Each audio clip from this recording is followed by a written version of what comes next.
Interfaith Partners of South Carolina, and we're here today to announce the Governor's proclamation that January is Interfaith Harmony Month in South Carolina. So, I have just a few remarks. This is a joyful occasion. No, actually, it's our 14th. So since 2011, Interfaith Partners of South Carolina has held out a model of compassionate collaboration among people who differ in beliefs but embrace each other as fellow humans. We bring together people of diverse religious, spiritual, and secular paths throughout our state to cultivate relationships of friendship, respect, and trust among people of diverse religious and secular paths, building a more harmonious community. And yes, South Carolina is highly diverse, beautifully so. Renowned author and interfaith leader Eboo Patel points out that diversity is just a fact of life in America, right? It's neither good nor bad. However, when left alone, it can lead to isolation if we congregate only with our individual tribes. And he says, and some of you have heard me say this before, that can manifest in the 3 B's. The first one is a bunker of isolation, which is primarily concerned with preserving your own traditions, and that may cause you to be afraid or suspicious of someone that's not in your bunker. Then there's the barrier of division, where you may believe your way is the only right way, and instead of avoiding someone different, you insist the other is wrong and offensive, and maybe even take action against them. And the third is more extreme, the bludgeon of violence. This represents a very small minority in every religion.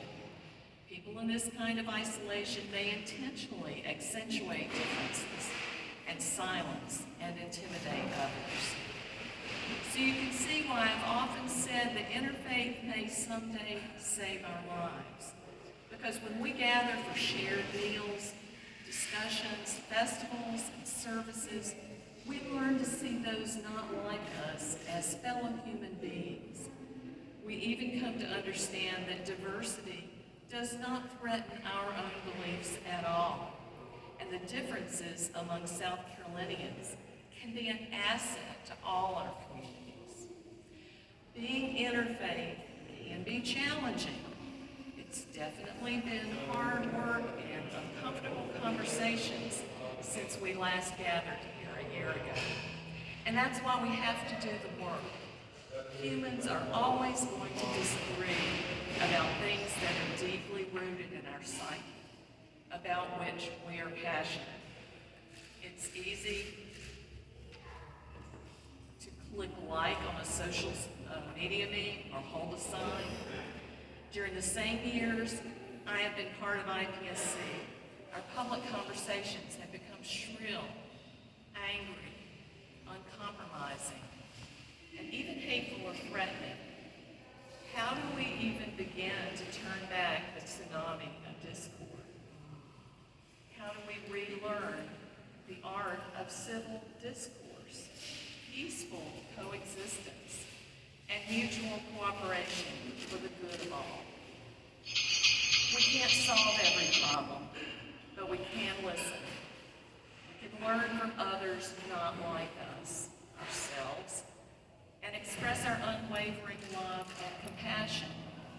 Not only that, but in the process, we build a stronger state, a safer South Carolina, where difference does not have to mean division or fear or anger.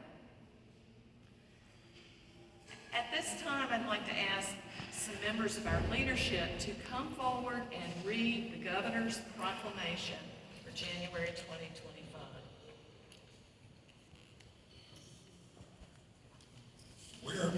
Whereas, throughout the history of our state and nation, we have welcomed people with diverse backgrounds and beliefs, many of whom were seeking relief from religious persecution respecting their freedom to practice their faith without fear. And whereas advance in technology and transcends the barriers of time and distance, leading to the growth of our social, economic, and cultural ties to the global community, as well as challenges in understanding and communicating with our international neighbors. And whereas open communication, mutual respect, common dignity, sincere understanding, and unilateral cooperation play a vital role in the promotion of peace and goodwill among all people and between all nations.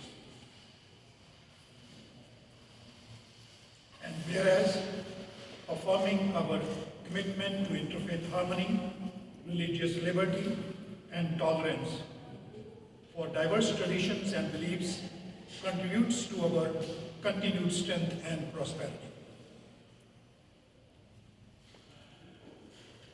And whereas, as a statewide partnership of many different religious, spiritual, and secular groups, Interfaith Partners of South Carolina, along with their affiliates and their partner organizations, are working to be a statewide network of compassionate communities throughout the state, which transcends religious, ideological, and national differences.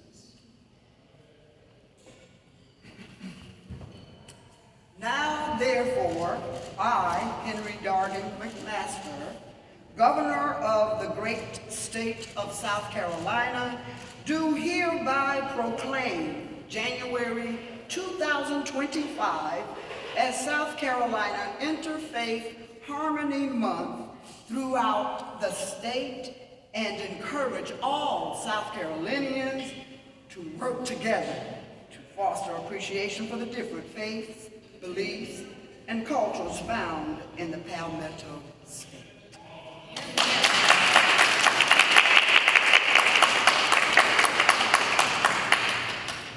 I want to encourage all of you to pick up one of the calendar handouts that's on the table back there, and or visit our website, interfaithpartnersofsc.org, where a full calendar of all the events posted will give details. I think the first one is at the Buddhist Center on O'Neill Court on Wednesday. There is a gathering at the Hindu Temple and Cultural Center in Orangeburg on Sunday, and a whole lots more. We've got everything from a book discussion group about the way communities respond to disasters, to annual prayer services, Christian Unity, a Jewish Shabbat, what else? A full moon circle, and lots of other things. So please join us. Are there any questions at this time? We're just going to do it separately.